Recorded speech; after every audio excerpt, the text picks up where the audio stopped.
مسئلہ آیا تھا علم کیوں اٹھاتے ہیں، پہلے بھی بیان کیا تھا، اب بھی بیان کر دوں، علم ہم کیوں اٹھاتے ہیں؟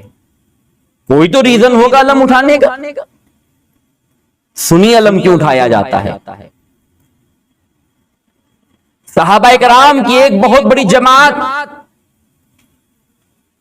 اللہ کے نبی کے زمانے میں خیبر کے قلعے کو فتح کرنے کے لیے گئی، خیبر کا قلعہ فتح نہیں ہو رہا، صحابہ پریشان، حضور کی بارگاہ میں آئے، عرض کیا فدا کا امی وابی یا رسول اللہ علیہ السلام، اے میرے آقا میرے ماں باپ آپ پر قربان جائے، یا رسول اللہ بہت دنوں سے خیبر کے قلعے کو فتح کرنا چاہ رہا ہوں، ہو ہی نہیں رہا ہے۔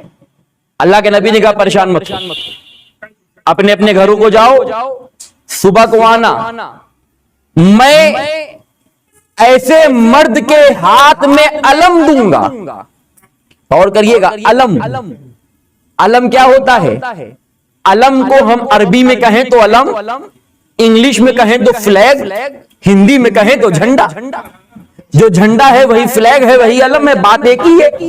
جھنڈا کہنے پہ کوئی اعتراض نہیں ہے، فلیگ کہنے پہ کوئی اعتراض نہیں، علم کہنے پہ اعتراض۔ ارے صاحب عقل کے ناخن لیجئے، اللہ کے نبی نے کیا فرمایا؟ صبح میں مرد کے ہاتھ میں علم دوں گا، اس کے ہاتھ میں؟ مرد کے ہاتھ میں، صبح میں مرد کے ہاتھ میں علم دوں گا۔ اب وہ مرد کوئی عام مرد نہیں ہوگا، وہ مرد ایسا ہے جو اللہ کو بہت محبوب ہے، اللہ اس کو بہت محبوب ہے، وہ اللہ کو بہت چاہتا ہے، اللہ اسے بہت چاہتا ہے، وہ اللہ کو بہت پیارا ہے، اللہ اسے بہت پیارا ہے۔ اب سارے صحابہ چلے تو گئے گھر، رات میں نیند کسے آنی تھی؟ سب یہ سوچ رہے تھے کاش صبح وہ جو رسول علم دینے والے ہیں وہ میرے ہاتھ میں دے دیں۔ سارے صحابہ رات بھر اسی کشمکش میں رہے کہ کاش صبح وہ دین کا علم میرے ہاتھ میں مل جائے، اور اللہ کے نبی کی بشارت بھی تھی کہ جس کے ہاتھ میں علم دوں گا وہ اللہ کا محبوب ہے، اور اللہ اسے محبوب ہے، وہ جنگ جیت لے گا، قلعہ فتح کر لے گا۔ صبح ہوئی، مختصر میں عرض کر رہا ہوں، صبح ہوئی، سارے صحابہ اکٹھا ہوئے، فقال علیہ السلام اینا علی بن ابی طالب، اللہ کے نبی نے فرمایا علی بن ابی طالب کہاں ہیں، بلاؤ۔ حضرت علی تشریف لائے،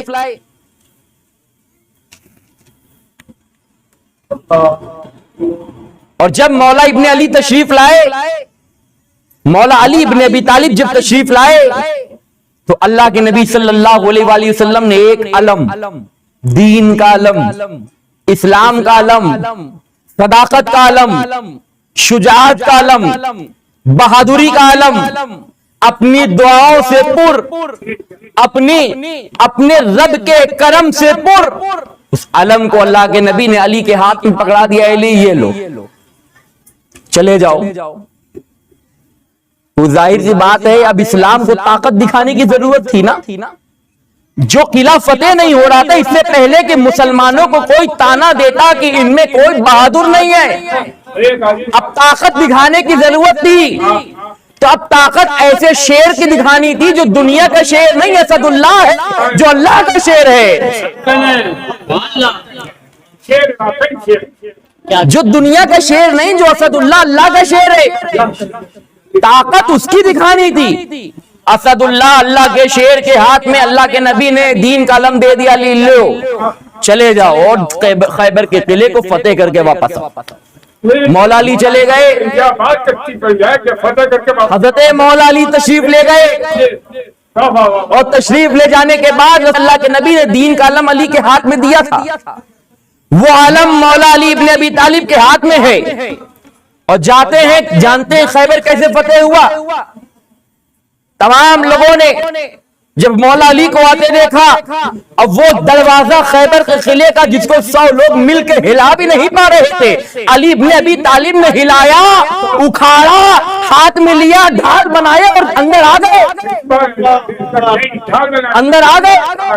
جب یہ طاقت اسلام کے مخالفین نے دیکھی، اتنی طاقت ہم 100 مل کے نہ ہلا پائے، اکھاڑ لے، پکڑ لے، اور ہمارے مقابلے میں آئے، سب سلنڈر ہو گئے۔ اے علی، آپ فاتح خیبر ہیں، خیبر کو فتح کرنے والے ہیں، خیبر کو فتح کرنے والے ہیں۔ خیبر کے قلعے کو مولا علی نے فتح کر لیا۔ کیوں فتح کیا تھا؟ اللہ کے نبی نے کہا تھا مرد کے ہاتھ میں علم دوں گا۔ لفظ مرد پہ غور کریے گا، آخری تک کی، مرد کے ہاتھ میں علم دوں گا۔ مولا علی کے بارے میں نبی نے کیا کہا تھا کہ علی تم مرد ہو، دین کا علم تمہارے لیے۔ حضرت مولا علی کے ہاتھ میں دین کا علم تھا، پھر حضرت مولا علی نے وہ دین کا علم اپنے بڑے بیٹے حسن ابن علی کو عطا کر دیا۔ جب حسن ابن علی دنیا سے رخصت ہونے لگے تو انہوں نے اس دین کے علم کو اپنے چھوٹے بھائی حسین ابن علی کو دے دیا۔ علم ہے، یاد رکھیے گا، نبی نے کیا کہا مرد کے ہاتھ میں آئے گا، علی شیر خدا مرد۔ اب نبی نے مرد کا جملہ کیوں استعمال کیا تھا؟ وجہ بتاؤں۔ دراصل عرب میں اس وقت ایک کریز تھا، لوگ جو بہت طاقتور ہوتا تھا وہ اپنے آپ کو مرد کہتا تھا، میں مرد ہوں، میرے مقابلے میں کون آئے گا؟ تو اللہ کے نبی نے مولا علی کو علم دیا، مولا علی نے اپنے بڑے بیٹے حسن پاک کو علم دیا۔ حسن پاک جب اس دنیا سے رخصت ہونے لگے تو دین کا علم بردار حسین ابن علی کو بنا دیا۔ اب زمین کے اوپر تنہا اللہ کے نبی کے نواسے حسین ابن علی ہیں۔ اور جب حسین ابن علی کربلا پہنچے تو جانتے ہو علم کس کو دیا؟ عباس علم بردار کے ہاتھ میں دے دیا۔ اے عباس تم میرے دین کا علم اٹھا لو اور میرے قافلے میں آگے آگے چلو تاکہ لوگ پہچان لیں یہ وہی علم ہے جس کو لے کر علی خیبر میں گئے تو خیبر فتح ہو گیا، حسین ابن علی کربلا میں آئے ہیں تو حسین کربلا کے بادشاہ ہو جائیں گے۔ عباس علم بردار کو وہ علم دے دیا گیا۔ حضرت مولا عباس نے علم کے ساتھ اتنی وفا کری کہ بازو کٹ گئے، مگر حسین کے علم کو جھکنے نہیں دیا۔ جب عباس نے علم حسین کے ساتھ اتنی وفا کری تو اللہ نے یہ صلہ دیا، اے عباس تم حسین کے علم کے وفادار ہو تو قیامت تک کی جب تمہارا نام لیا جائے گا تو علم کو ساتھ میں جوڑ کے لیا جائے گا، اسی لیے کہا جاتا عباس علم بردار۔ اسی لیے کہا جاتا ہے عباس علم بردار۔ تو حسین کے دین کا علم جو اٹھائے وہ عباس کا غلام ہے۔ اس زمانے میں اگر حسین کے دین کا کوئی علم اٹھائے تو عباس کا غلام ہے۔ پھر پیچھے آ جاؤ، نبی نے کیا کہا تھا؟ علم کون اٹھائے گا؟ کون اٹھائے گا؟ کون اٹھائے گا؟ آگے کہنے کی بات ہی نہیں ہے، کوئی اعتراض نہیں، کوئی چوں چرا نہیں۔ نبی نے تو پہلے ہی بتا دیا تھا کون نہیں اٹھائے گا، اور کون اٹھائے گا؟ جن کو نبی نے بتایا تھا ان کے ہاتھوں میں آج بھی علم ہے۔ اے لوگو، اپنی عقیدتوں کو اہل بیت سے جوڑو، نمازوں کی پابندیاں کریے۔